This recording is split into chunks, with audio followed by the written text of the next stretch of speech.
year to date, Bitcoin's outperforming, small caps outperforming financials. So I think by the end of this week, it really solidifies that 2025 is going to be probably a double-digit gain year.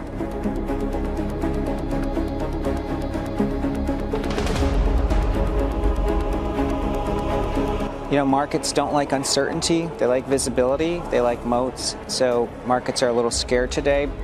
To me, it's an overreaction. I mean, NVIDIA decline is the worst since March 2020. And we know that that ended up being a huge opportunity for investors. So I think it's not a fun day, but I'd be looking at this as an opportunity. 2025 is here, and Bitcoin is poised for a monumental surge.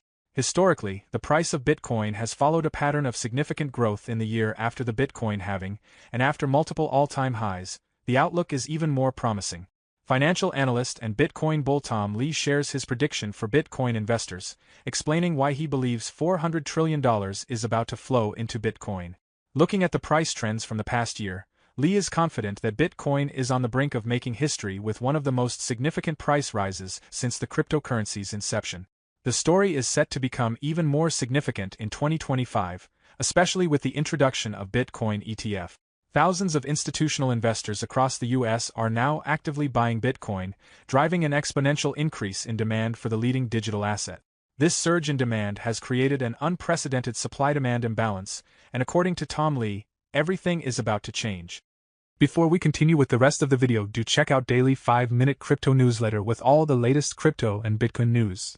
It's a fantastic analysis of on-chain crypto data and breakdowns, and the best part is it's absolutely free. They'll cover expert predictions, breakdowns of on-chain crypto data, and any breaking news you need to know, all in a nutshell. Click the first link in the description and enter your email to join over 50,000 others in becoming a better crypto investor right now.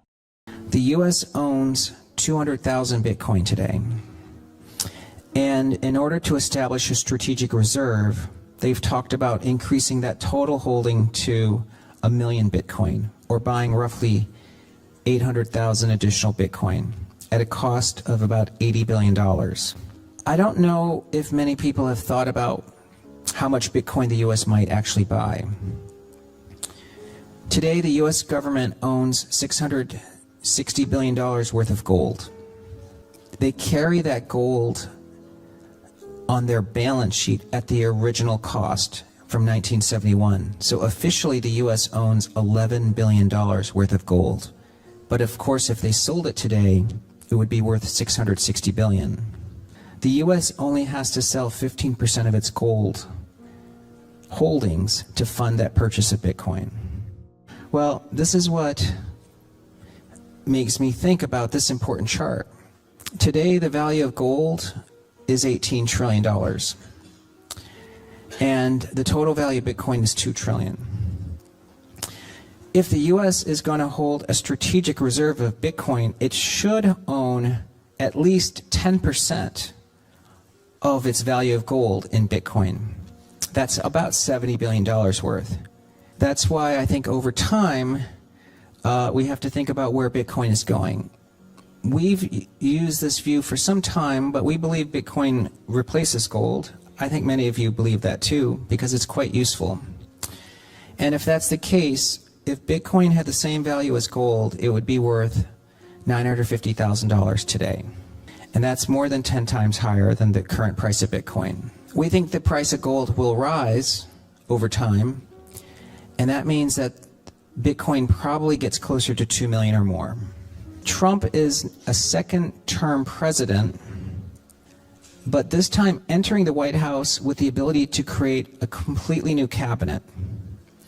That's very different if you think about it. Most presidents in the United States, when they have a second term, have an existing cabinet that they have to reconfigure.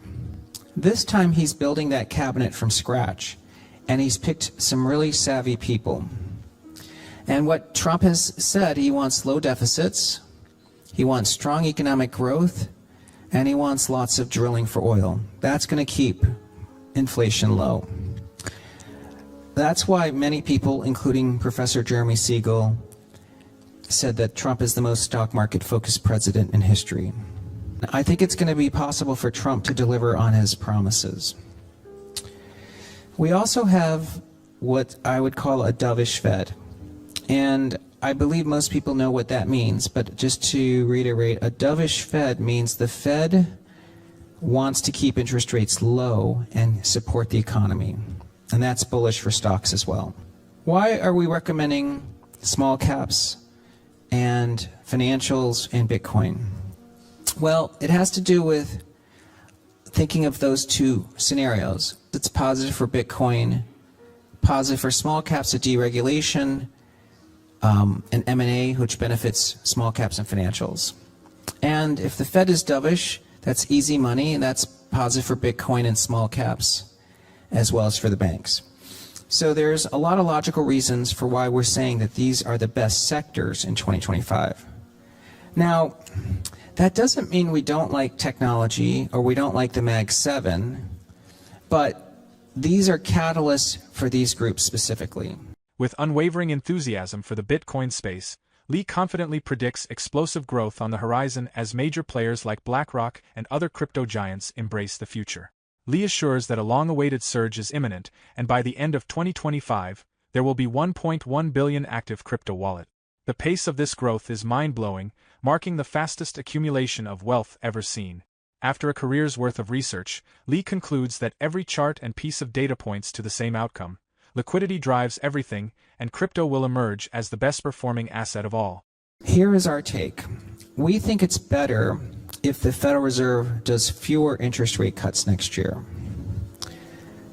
The market is pricing in 3 cuts, but we think it's better if they do only 1 cut. I don't know how many cuts they'll do, but we know the Fed has to get to neutral.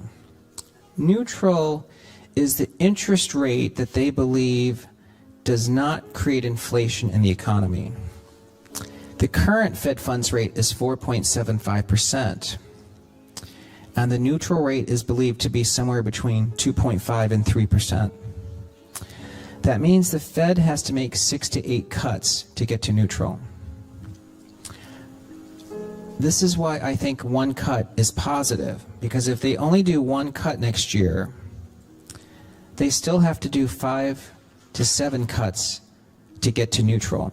So the fewer cuts they do, the longer the easing cycle is. And the longer the easing cycle, the longer the bull market. Because we know one reason bull markets end is when the Fed turns hawkish or begins to tighten rates. For now, I'm going to say in 2025, I'm more confident about the first half. But I'm not necessarily bearish on the second half. I want to see how we do in the first half. Well, not only should what we view as the market forecast matter, I think it's important to think about themes or investment ideas for 2025. And I want to highlight what I think are the most important themes. The first one is that we believe Doge will be very effective. The second theme I want to highlight is Bitcoin. I think it's going to get to at least 250,000, but I think that's a low forecast. It could do significantly better. And it's this new administration, the Trump presidency, that is giving companies a lot of confidence. Investors believe the biggest risk to markets comes from the Trump presidency itself. And that's what you should just keep in the back of your mind, that outside of policy from the White House, our top sector picks are financials, again, so that's our #1 sector, small caps, and also Bitcoin. So I would say our top calls, and we've had this call for some time, is that you want to overweight financials, small caps, and Bitcoin in 2025. Tom Lee challenges traditional economic metrics, arguing that these measures are often manipulated to push specific narratives, such as labor statistics and inflation figures. The ongoing adoption of Bitcoin by governments, institutions, and the media signals broader recognition of its value. However, Lee believes that this is just the beginning, comparing Bitcoin's early years to the current surge of interest and investment, particularly with the rise of Bitcoin ETF. He highlights this as a major development in the financial ecosystem, suggesting that Bitcoin offers an alternative detached from the manipulations of conventional economic framework. Lee also points out that established corporations like Apple, Amazon, and Google, leveraging their long-standing relationships, will quickly amass significant Bitcoin holdings through spot ETF. This allows them to bypass the complex processes typically involved in acquiring the asset. This shift underscores the transformative potential of cryptocurrencies within traditional financial institutions. Michael Saylor emphasizes the urgency of embracing digital currencies, as the economic landscape is evolving rapidly. He urges investors to harness Bitcoin's potential to secure a more prosperous financial future. What are your thoughts on Tom Lee's latest interview, and how do you think Bitcoin's trajectory in the coming months will affect the crypto market and the broader investment world? For more Daily Dose Crypto News, check out these 2 awesome videos on your screen. Click now and we will see you on the next video.